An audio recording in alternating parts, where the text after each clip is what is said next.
আজকে সংসদ যখন শুরু হয় তখন কোরআন মাজিদের যে আয়াতটি তেলাওয়াত করা হয়েছিল মাননীয় স্পিকার, সেখানে আল্লাহ বলেছেন যে তোমাদেরকে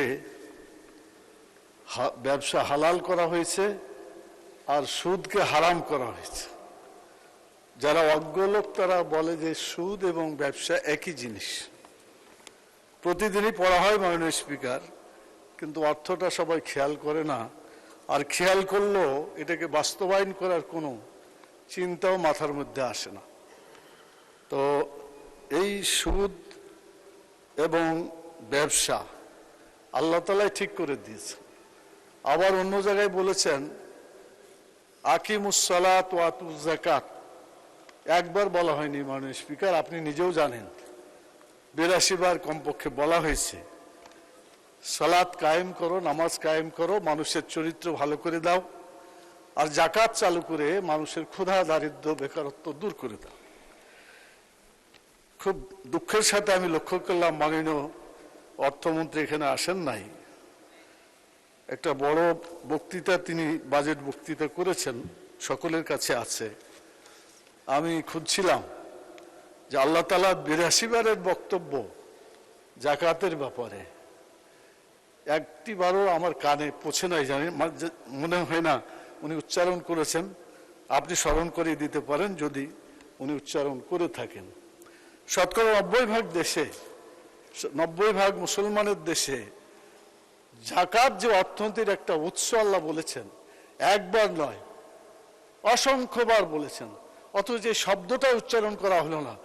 আমি এটা নিন্দা প্রস্তাব করছি দেশের 90% মুসলমানের পক্ষ থেকে, যে যাকাতের মতো একটা মজবুত খাত, যে খাত চালু করলে আমাদের দেশে অনেক প্রবৃদ্ধি অর্জন করতে পারত, সেটা উচ্চারণ করা হয়নি মাননীয় স্পিকার। আরেকটি কথা বলতে চাই, সেটি হলো এখানে অবশ্য কথাটা চিফ হুইপ বলে ফেলেছেন, তারপরে বলি, স্পিকার চেয়ারে যিনি বসবেন তিনি স্পিকারই, অ্যাড্রেস করতে হবে স্পিকার বলে। তো এখানে একজন মাননীয় প্রতিমন্ত্রীও তিনিও ভুল করে বলেছিলেন আপনাকে 2 বার ডেপুটি স্পিকার সম্বোধন। একজন নারী সম্মানিত সদস্য তিনিও ডেপুটি স্পিকার বলেছেন। তাতে বোঝা যায় যে আমাদেরকে স্পিকারের যে মর্যাদা আছে এই মর্যাদা রক্ষা করার জন্যই এই চেয়ারে যিনি বসবেন সভাপতি মণ্ডলীর সদস্য তো স্পিকার হতে পারে মাননীয় স্পিকার। সেজন্য এই সম্বোধনটা ঠিক করতে হবে। আমার মনে হয় একটা প্রস্তাব বিরোধী দলের হুইপ আছেন, চিফ হুইপ আছেন এখানে, যারা নতুন সদস্য অথবা যাদের ভুল হয় সকলকে যদি একটা প্রশিক্ষণের ব্যবস্থা করা হয়। এখন আমাদের নুরুল ইসলাম মনি মাননীয় সংসদ সদস্য তিনি বললেন যে এইটা বলবেন না, এটা ঠিক আছে, একটা প্রশিক্ষণের ব্যবস্থা করে এরকম আরো কিছু ভুল ত্রুটি থাকলে সংশোধন করলে সংসদের ডেকোরাম সুন্দর একটা অবস্থা হতো বলে আমার মনে হয় মাননীয় স্পিকার। মাননীয় প্রধানমন্ত্রী তো নাই, থাকলে ভালো হতো, সামনাসামনি কথা বলতে পারলে এটা ইসলামের নিয়ম। তবে উনি যেখানেই থাক উনি শুনছেন, উনি নিশ্চয় শুনছেন, অথবা শোনানোর মতো প্রচুর লোক আছে। তো উনি গত কক্সবাজারে একটা বক্তব্য রেখেছেন বাজেটের ব্যাপারে। বাজেটে তো আলোচনাই হয়নি, আমরা কেবল শুরু করলাম। উনি বলছেন যে মানে জামাতকে লক্ষ্য করে, আমাদের বিরোধী দলকে লক্ষ্য করে বলছেন যে ওনারা এটাকে গণবিরোধী বাজেট বলেছেন, আর এখানে ওনারা মদ এবং সিগারেট এর মূল্যকে কমানো হয়েছে, এটা বাড়ানো হয়েছে, কিন্তু এটাতে আমরা নাকি প্রতিবাদ করেছি যে কেন বাড়ানো হলো। মনে হচ্ছে যে মদ আর সিগারেট আমাদের জিনিস, আমরা এটাকে ধারণ করি, লালন করি। ওইদিকে ধারণ করা লালন করার লোক আছে, এখানে নাই মাননীয় স্পিকার। তো এটা আমার মনে হয় মাননীয় প্রধানমন্ত্রী তিনি যদি বিবেচনা করেন যে তিনি প্রধানমন্ত্রী সকলের, 18 কোটি মানুষের, সব দলের, সব গ্রুপের, সব ধর্মের, তাহলে ওনাকে কথা একটু সুন্দর করে বললে আমার মনে হয় দেশটারও মর্যাদা বাড়বে, সকলের ইউনিটিটা অক্ষত থাকবে, সমালোচনার হার কমবে মাননীয় স্পিকার। আর আরেকটা কথা আমি বলতে চাই, সেটা হলো যে আমিরে জামাত মানে মাননীয় বিরোধী দলের নেতা তিনি শুরুতেই বলেছেন যে ভালো কাজ যেটাই হবে, সরকারি দলের যেটাই হবে তাদেরকে অকুণ্ঠ সমর্থন আমাদের আছে, আর খারাপ কাজ যেটাই করবে তার বিরোধিতা আছে, প্রতিরোধও আছে। সেই জন্য তিনি এই ভাষায় কথা বলে যদি অন্যায়ের বিরুদ্ধে কথা বলে থাকেন তো সঠিক কাজই করেছেন। আগামী দিনে এই নীতিতেই আমার বিরোধী দল চলবে। আমার মনে হয় এর জন্য সরকার। জি মাননীয় সদস্য।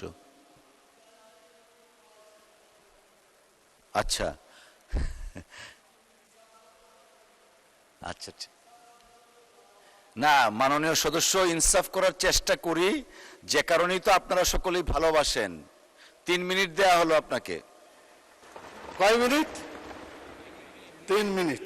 আচ্ছা ঠিক আছে, আমরা ছোট দল মনে করে আপনি কম করলেন, ঠিক আছে। আমার সময় তো একটা গিট্টু দিয়ে রাখেন, ঠিক আছে।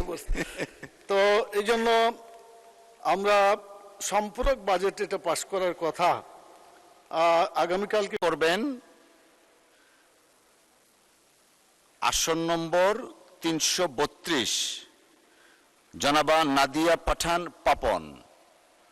জনাবা নাদিয়া পাঠান পাপন, আপনার সময় 6 মিনিট। ধন্যবাদ আপনাকে।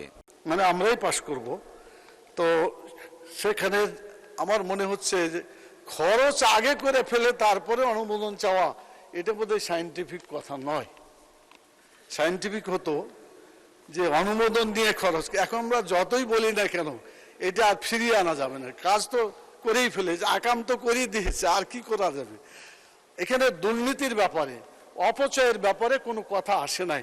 টোটাল বাজেট বক্তৃতায় অপচয় যে করা হয়, মাননীয় স্পিকার এই সংসদ ভবনে কতগুলো ঘর আছে, একটা ঘরে 18 থেকে 36টা পর্যন্ত লাইট আছে, একটা দুটো জ্বাললেই তো হয়। এত অপচয় করলে আল্লাহ ধরবে না?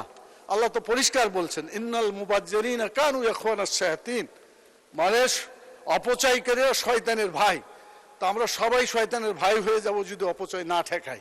সেই জন্য আমি বিনীত আবেদন করব, মাননীয় অর্থমন্ত্রী অপচয়ের ব্যাপারেও কথা বলবেন সামনে। উনি এই কথাগুলো খুব বেশি আসছে বলে আমার কাছে মনে হলো না। অল্প দিন লেখাপড়া বেশি করা যায়নি, দু একটা অল্প পড়া হয়েছে, বেশি পড়লে হয়তো আরো কথা বলা যাবে ইনশাআল্লাহ। আর এরপরে আমি যে কথা বলে আমার কথা সংক্ষিপ্ত করতে চাই, সেটা হলো সুদের জঘন্য যে একটা পাপ আছে। আল্লাহ রসুল হাদিসে বলছেন এই সুদের মধ্যে 70 ধরনের গুনাহ আছে, অপরাধ আছে, এবং সবচেয়ে ছোটটা হচ্ছে নিজের মায়ের সাথে জেনা করা। এই জঘন্য পাপ শতকরা 90% মুসলমানের দেশে কেন থাকবে? এটাকে উৎখাত করা, এটাকে হারাম করা, এটাই তো ছিল আমাদের কাজ। এটা বিবেচনা করার জন্য সকল মাননীয় সংসদ সদস্যদের দৃষ্টি আকর্ষণ করছি। কবরে গেলে প্রশ্ন করা হবে আমার দিনকা, তোমার জীবন বিধান কি ছিল, কোন আইন অনুযায়ী দুনিয়ায় চলেছো, তখন সবাই বলবে যে ইসলাম। এখন অবশ্য ইসলামে নুরুল ইসলাম নিয়ে আসে, অন্য ইসলাম খুঁজে, তখন কিন্তু সঠিক কথা বোঝা যাবে। ইসলাম মানে ইসলামী, এটা কোনো ব্যক্তির বা দলের নামের সাথে সম্পর্কযুক্ত নয়।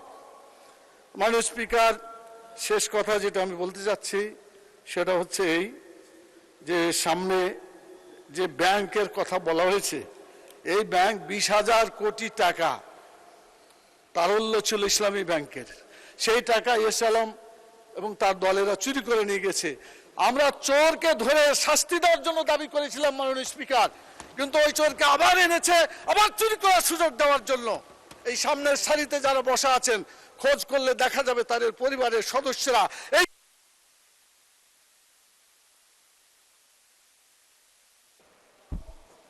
জি ধন্যবাদ মাননীয় সদস্য।